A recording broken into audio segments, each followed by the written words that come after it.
Bonjour à tous, bienvenue sur Franck Info, ravi de vous retrouver, l'actualité vue par Franck Muller, et nous sommes vendredi 1er avril. Mais moi, je ne vais pas vous raconter de blagues, malheureusement, ce ne sont que de tristes nouvelles et de tristes constatations. Un petit fait divers, comme souvent on en voit, et on n'y fait pas trop attention parce qu'on n'est pas touché dans sa chair, dans sa famille. On vient de voir sur le Figaro, 29 mars, le migrant afghan Sultan Niazi, qui avait tué avec un couteau un jeune homme de 19 ans et blessé 13 personnes le 31 août 2019 à Villeurbanne au cri d'Allah Akbar, vient d'être déclaré pénalement irresponsable par la Cour d'appel de Lyon. Il serait atteint de schizophrénie. Dont acte. Quelle est quand même cette religion où il y a beaucoup de personnes qui ont des troubles mentaux? Bref, bon. Passons sur les choses qui fâchent et sur le laxisme de notre société. Bon, si on parle un peu de morale, vous savez, on vous dit, oui, c'est pas bien, Poutine, c'est un dictateur, il fait la guerre et tout. On l'a bien entendu, je veux bien comprendre. Mais il y a les bons dictateurs qui sont alliés des États-Unis et les mauvais qui seraient un peu dans le camp opposé, comme Poutine. Hein. Donc comment peut-on croire les médias, parce qu'ils ne font pas remonter ce type d'informations. Il me semble, c'est la semaine dernière, le week-end dernier, le Grand Prix de Formule 1 à Jeddah, en Arabie Saoudite. Mais attendez, une semaine avant qu'on envoie nos gentils pilotes, hein, nos millionnaires de Formule 1, il y a quand même eu 81 personnes décapitées. Hein. Et puis il faut se rappeler que ce pays fait la guerre au Yémen depuis 7 ans, où il y a eu 380 000 morts. Hein. Donc c'est bien, on est à l'aise pour faire des courses de Formule 1, hein, tranquille. Non mais attendez, personne bouge, hein. Ben oui, je vous en ai déjà parlé, c'est à l'autre bout du monde, ça n'intéresse personne. Ouais. Puis alors, il y a un truc qui est complètement fou, c'est que, bon, les Allemands, l'Europe c'est complètement bidon, on est d'accord, les Allemands vont commander de l'armement américain, des avions et tout, donc voilà, complètement dépendants des Américains, soumis aux Américains, comme les Polonais d'ailleurs, bref. Mais les Allemands ont négocié avec le Qatar pour acheter du gaz. C'est-à-dire qu'on ne va pas acheter du gaz russe parce qu'il y a un dictateur qui s'appelle Poutine, mais on va acheter du gaz du Qatar à un dictateur qui est un émir au Qatar, qui dirige son pays d'une main de maître et qui est allié avec l'autre dictateur d'Arabie Saoudite, et tous les deux achètent des armes à la France pour aller tuer 380 000 personnes au Yémen. Je reviens, vous voyez, donc à un moment vous dites, mais on se moque de nous, quoi, on se moque de nous. Et puis tous ces gens qui sont toujours donneurs de leçons, mais souvent ce qu'on appelle des donneurs de leçons en chemise blanche, mais qui ont les mains sales, hein, ça me fait penser à BHL. Peut-on rappeler les horreurs, les crimes contre l'humanité? Tiens, les USA, ne serait-ce que le Vietnam, le fameux agent orange, le napalm, peut-être du phosphore aussi, voilà. Hein. Et rappelons-nous, on va remettre la photo de cette gamine que j'ai coupée en deux pour pas qu'on voit la nudité en bas, on ne sait jamais, YouTube va peut-être me dire que c'est pornographique. La petite gamine, cette photo qui avait fait le tour du monde, hein. Ils ont dévasté le Vietnam, mais eux c'était le camp du bien, donc ils avaient le droit. Vous n'avez rien compris, d'accord? Voilà.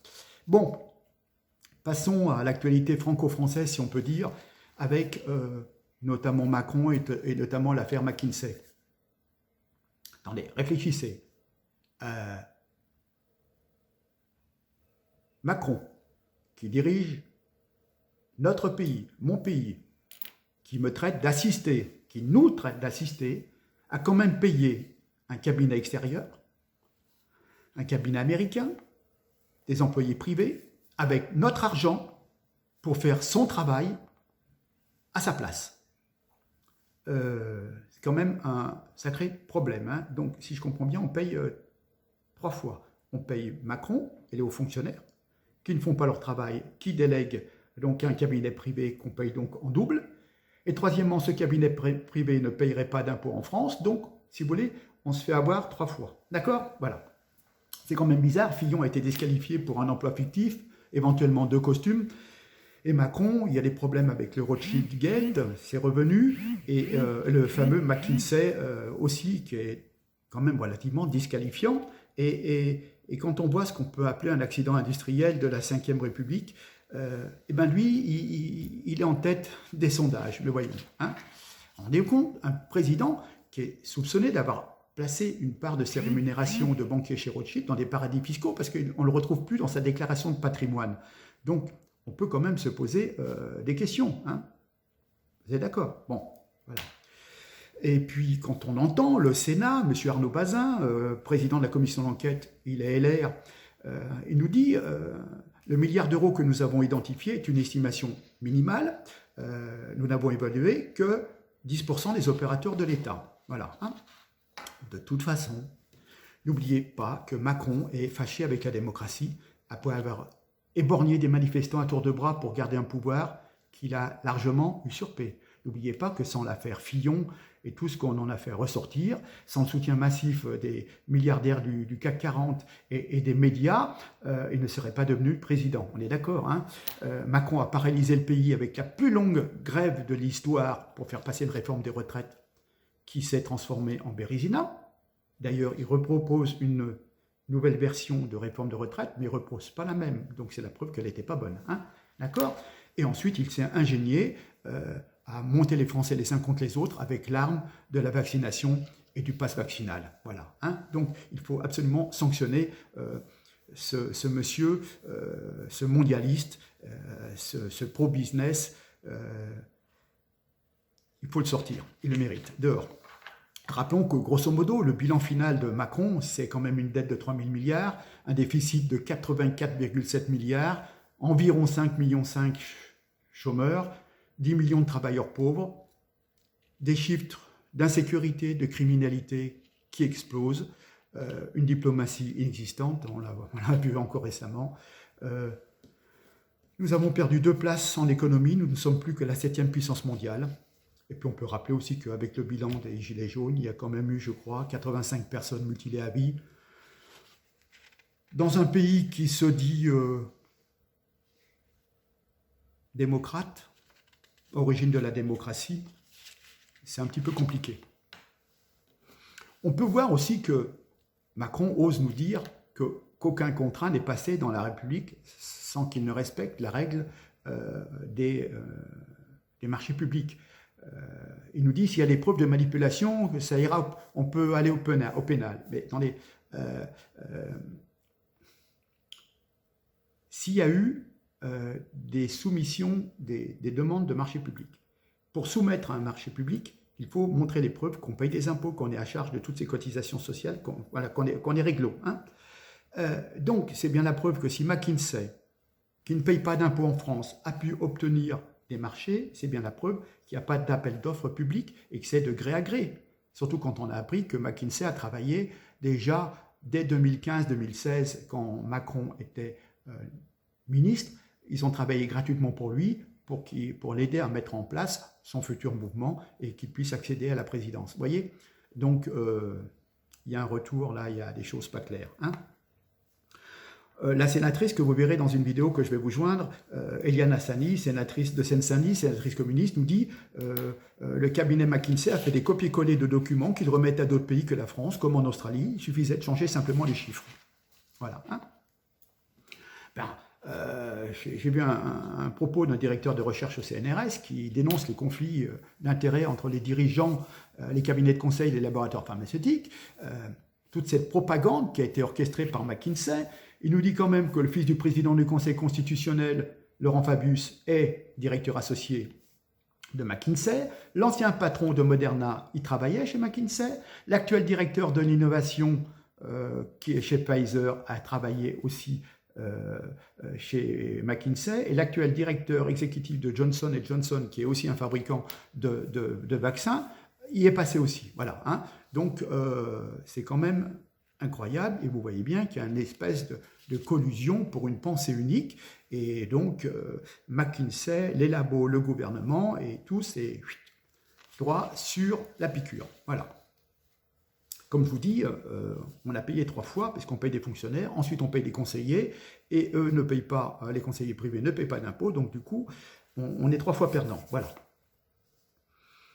Que pourrais-je vous dire encore sur la question, avant de vous passer cette fameuse vidéo?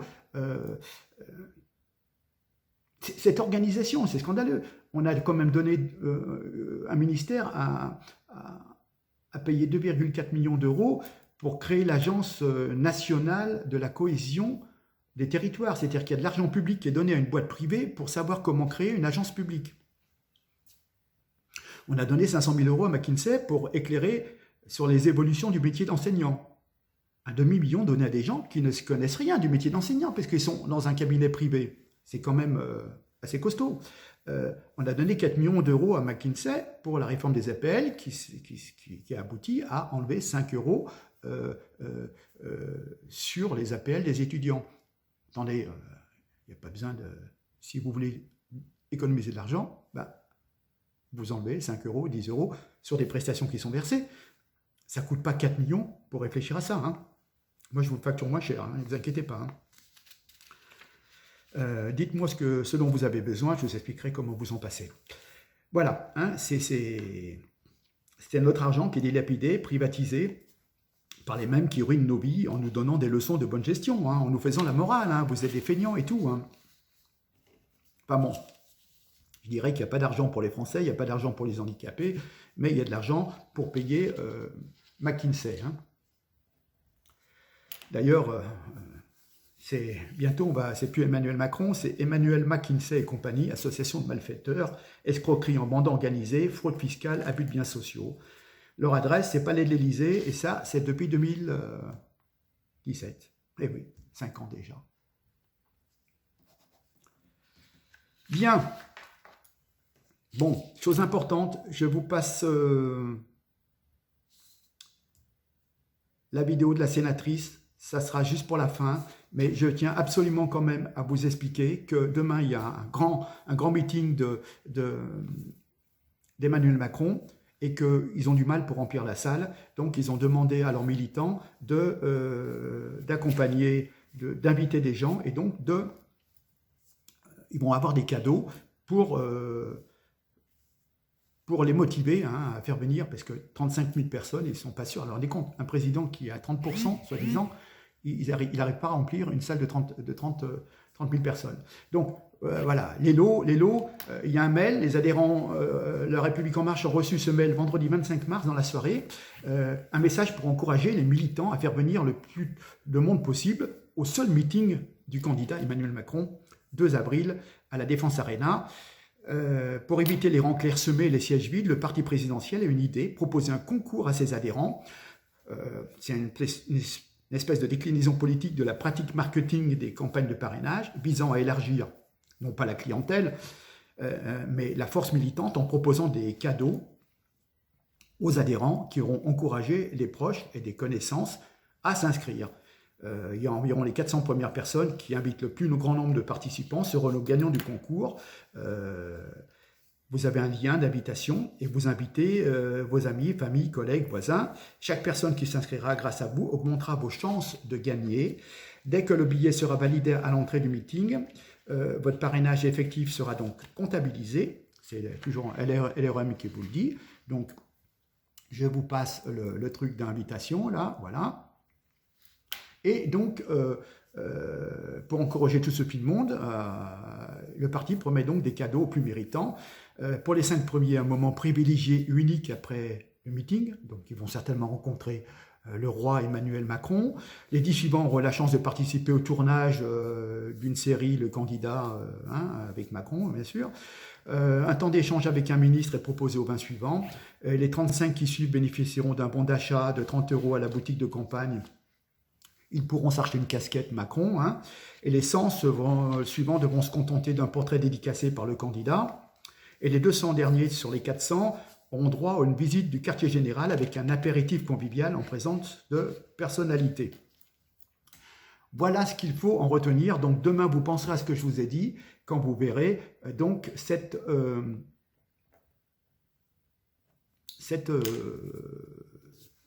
meeting. Voilà. Bon, je vous laisse avec 3 minutes pour mieux comprendre l'affaire McKinsey. C'est très important. Bonjour, je m'appelle Anthony Berthelier, je suis journaliste au HuffPost et je vais essayer de vous résumer l'affaire McKinsey en moins de 3 minutes. Alors McKinsey, c'est un cabinet de conseil américain privé. Il est aujourd'hui au cœur de l'actualité pour son rôle prépondérant joué pendant la crise sanitaire aux côtés du gouvernement.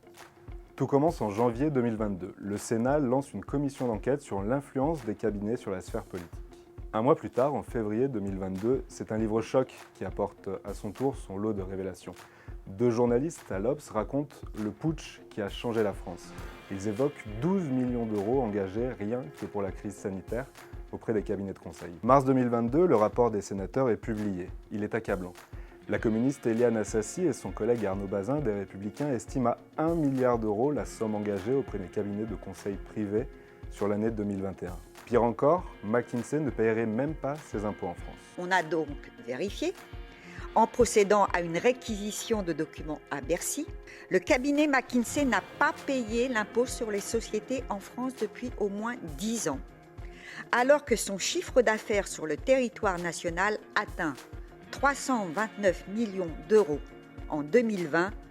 Ceci est le résultat d'un montage fiscal avec la maison mère de McKinsey, basée au Delaware, État des États-Unis bien connu comme paradis fiscal. Problème, devant la commission d'enquête et sous serment, le patron de McKinsey France n'était pas aussi clair. Est-ce que ça signifie que vous êtes soumis aux impôts français comme n'importe quelle société ? Bien sûr, Monsieur le Président. Et je le dis très nettement, nous payons l'impôt sur les sociétés en France et l'ensemble des salariés qui travaillent sont dans une société de droit français qui paye ses impôts en France. Résultat, les sénateurs poursuivent le patron de McKinsey France en justice pour suspicion de faux témoignages. Et en attendant le volet judiciaire, c'est sur le plan politique que cette affaire atteint le président candidat. L'État n'est pas omniscient, omnipotent. Il peut avoir recours à des cabinets d'experts sur certaines missions, sur certains points, pour venir les accompagner, les conseiller. Il faut être très clair, parce qu'on a l'impression qu'il y a des combines. C'est faux. Il y a des règles de marché public. La France est un pays de droit. S'il y a des preuves de manipulation, que ça aille au pénal. Emmanuel Macron a beau expliquer que le recours au conseil de cabinet privé n'a pas débuté avec son mandat, cette affaire s'est déjà invitée dans la campagne présidentielle. Vous avez vu?